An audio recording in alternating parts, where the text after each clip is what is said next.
Okay, this is my baby bump. This is my pregnancy belly.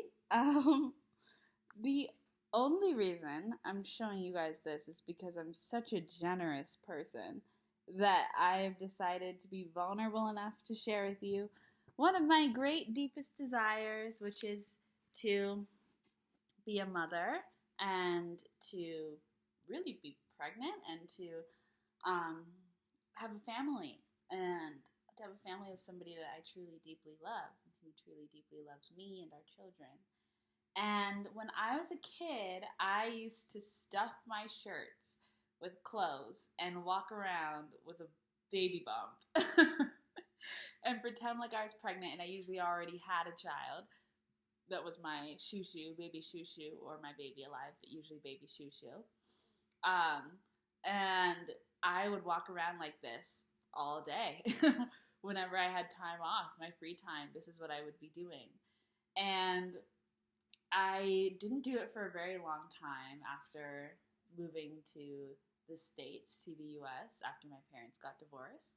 And then I think I did it maybe a couple times when I was a teenager in New York, but really not often. And then I haven't really done it ever since then.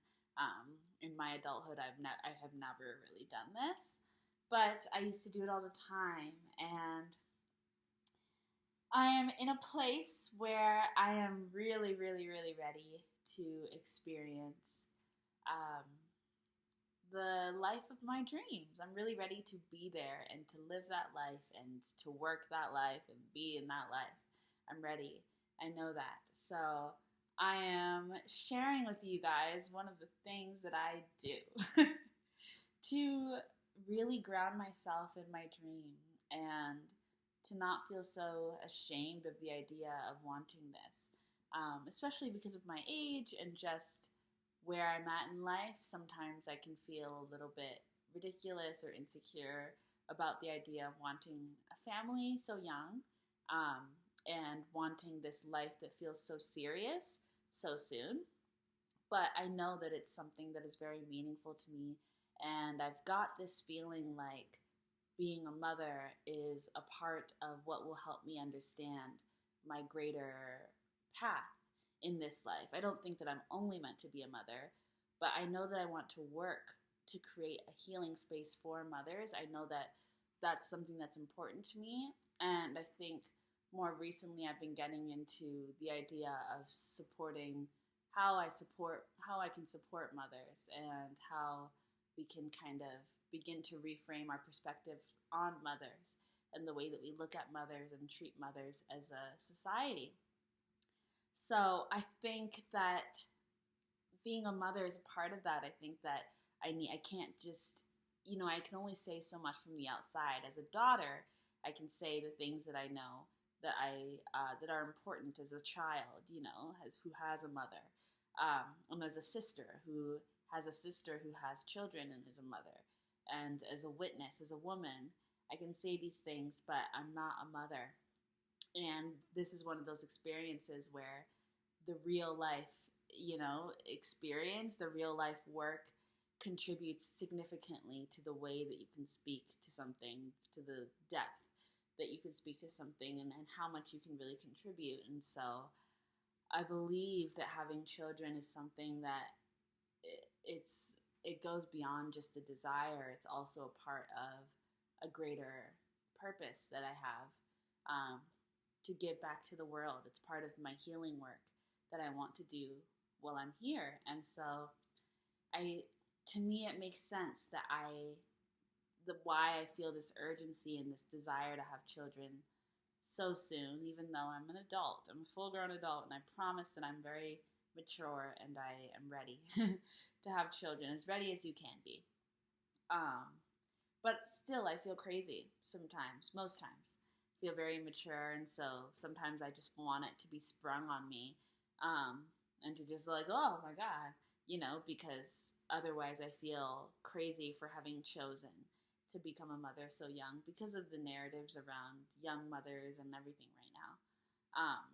But I'm trying to be brave and not let that rule me and my choices. And I'm also trying to be brave and be a teacher in the ways that are important to me and I think that are most helpful, which is vulnerability and not being afraid to look stupid and not being afraid to look crazy. Because oftentimes I think I relate to people who, well, I relate to people who really know what they're talking about and who are nurturing guides, but also I relate to people who just seem to be living life and are just normal people going through the motions. I really like that energy too, someone that's relatable. And this is a very in the thick of trying to get to that dream. You know, I don't know my soulmate, my partner who I will raise children with. I don't know, you know, the child that I will have yet. I don't know the children that I will have yet. I don't know how it's going to happen. I don't know the home I'll live in. I don't know any of that. I just know what I desire. And I know, I kind of understand why I desire it. I don't have a full understanding of why, but I'm getting there, getting closer to understanding why.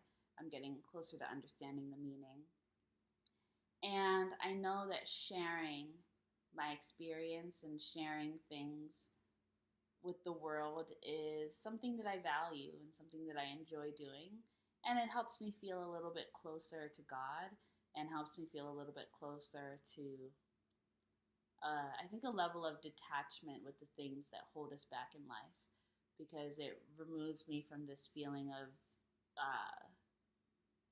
having to be a specific way or having to fit into a box or a system when I just continue to be myself and share my process. So this is something that comes from my childhood in terms of I've been doing this for a long time. And then I took a long break and did most of the fantasizing in my head. But I'm getting back into this because, well, this is just the first time I'm doing this in a really long time. Just because, and it feels strange. Things are very much so not proportionate. But it's the thought that counts, and it means something to me. So, yeah, this is just one of those steps. This is one of those attempts at advocating for my dream life. So, yeah.